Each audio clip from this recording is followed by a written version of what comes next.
Hello दोस्तों, कैसे हैं आप सब लोग। आशा है आप सब ठीक ही होंगे। तो आज फिर हम लोग न्यू टॉपिक के साथ उपस्थित हैं, मौर्यन एम्पायर, जिसमें हम लोग आज पढ़ेंगे चंद्रगुप्त मौर्य के बारे में। और साथ ही साथ दो चार दूसरे रूलर हैं मौर्यन एम्पायर के, उसके बारे में भी पढ़ेंगे। और इससे पहले बता दूं मैं कि ये जितने भी कम्पिटिटिव एग्ज़ाम होते हैं वो सबके लिए इम्पोर्टेंट है।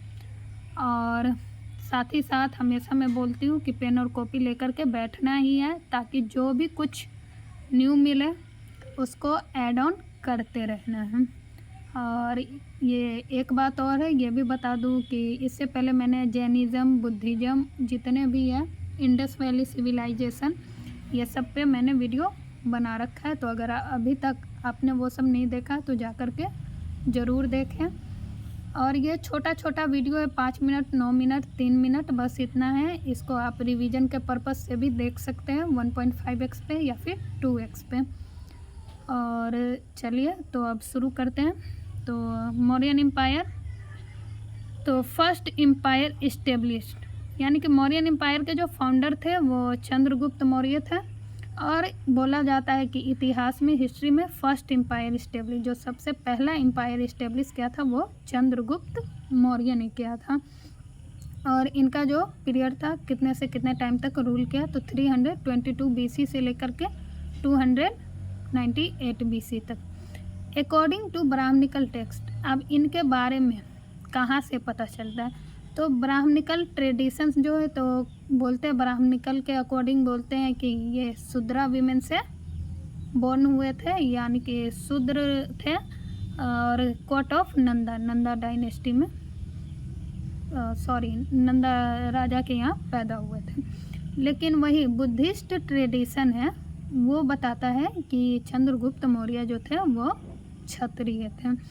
और अब दोनों बातें कही जाती है, तो मतलब जिस पे डिबेट रहता है कि वो क्या थे क्या नहीं, ये वो, तो उस पर तो क्वेश्चन नहीं आता है। लेकिन मे भी हो सकता है ऐसे आएगा कि बुद्धिस्ट ट्रेडिशन के अकॉर्डिंग चंद्रगुप्त मौर्य को क्या माना जाता है, या फिर ब्राह्मणिकल ट्रेडिशन के अकॉर्डिंग वो किस कास्ट से बिलोंग करते थे, तो ये तो पूछा जाएगा। और UPSC जैसे में एग्ज़ाम में तो डिबेट वाला क्वेश्चन तो बिल्कुल पूछा ही नहीं जाता, बाकी सब में भी नहीं पूछा जाता है, क्योंकि वो डिबेट में फिर फंसना नहीं चाहेंगे। क्योंकि बच्चे क्लेम करेंगे कि ये मैंने ये चीज़ यहाँ से पढ़ी, ये सही है, फिर दूसरा बच्चा कहेगा कि मैंने ये चीज़ यहाँ से पढ़ी है तो ये सही है।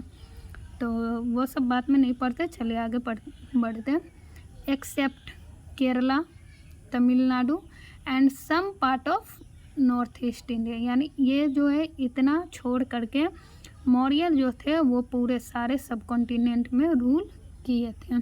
और एक PYQ है BPSC का, जो मतलब टेरिटरी में कौन कौन सा राज्य था या फिर कौन था नहीं था, तो एक आता है श्रीलंका, जो कि नहीं था टेरिटरी में। फिर ये चाणक्य या कौटिल्य, ये जो थे उन्होंने ही चंद्रगुप्त मौर्य को आखिरी नंद रूलर धनानंद को हरा करके इनको अपना साम्राज्य स्थापित करने में मदद की, जिसके बारे में वर्णन जो है वो हमें मुद्र राक्षसा, जो कि विशाखा दत्ता ने लिखा है, उसमें मिलता है। और इसके बाद हो गया, जैसे फॉरेन कुछ लिखने वाले हैं, तो विलियम जोन्स ने चंद्रगुप्त मौर्य को सेंड्रो कोटस का है, और वहीं पे एरियन एंड प्लूटार्क ने एंड्रो कोटस का है। तो ये दोनों तो याद रखना है। अब इसके बाद हम लोग पढ़ते हैं कौटिल्य अर्थशास्त्र, जिसमें है कि एग्रेरियन एंड एडमिनिस्ट्रेशन सिस्टम के बारे में, पॉलिटिकल इकोनॉमिक कैसी थी मौर्य एम्पायर में, वो सारी चीज़ें पता चलती हैं।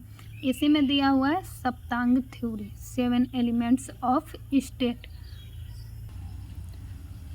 7 एलिमेंट्स ऑफ स्टेट। तो पहला हो गया द किंग, जो स्वामी कहे जाते थे, मिनिस्टर, अमात्य, टेरिटरी, जनपद, फोर्ट, दुर्ग, ट्रेजरी जो कोष को कहा जाता था या कोषा, आर्मी, दंड, एलाइज, मित्र, ये तो सप्तांग थ्योरी में आते थे।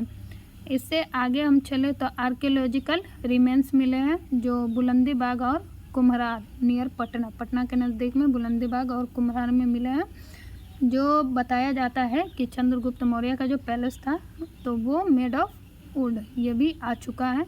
किस चीज़ का बना हुआ था इमारत है या महल किस चीज़ का, तो ज़्यादातर लकड़ियों के बने हुए थे। और चंद्रगुप्त मौर्य कॉन्कर द डेक्कन, यानी डेक्कन पार्ट जो है वो चंद्रगुप्त मौर्य ने जीता था। अशोका जो है वो कलिंग, सिर्फ और सिर्फ कलिंग जीते थे, यानी ज़्यादातर चंद्रगुप्त मौर्य ने जीता था। और कलिंग जो है वो अशोका ने जीता था। उसके आगे बिंदुसार के बारे में डाउटफुल है, यानी कि इनको इतिहास में नहीं माना जाता है कि ये ज़्यादा कुछ जीते, या फिर नहीं कहा जाता है कि कुछ जीता है, बस ऐसे ही डाउटफुल है इनके बारे में।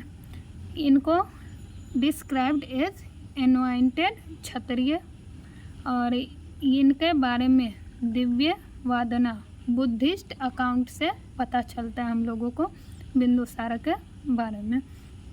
चंद्रगुप्त मौर्य वही शुरू में जो मैंने बताया था वही dethroned the last Nanda ruler Dhanananda, यानी कि जो लास्ट रूलर थे धनानंद उनको हरा करके या हटा के जीत करके इन्होंने अपनी सत्ता स्थापित की थी 305 BC में। दूसरा जो है तो 305 BC में डिफीटेड